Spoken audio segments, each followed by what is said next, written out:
जो पापों में डूबा हुआ था और जो तुझसे दूर हुआ था, तूने मुझे बचाया।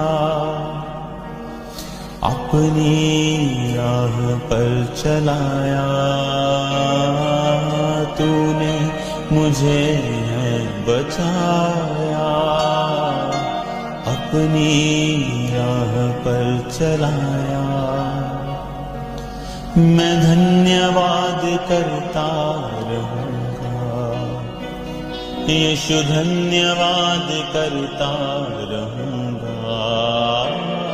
मैं धन्यवाद करता रहूंगा, यीशु धन्यवाद करता रहूंगा। धन्यवाद।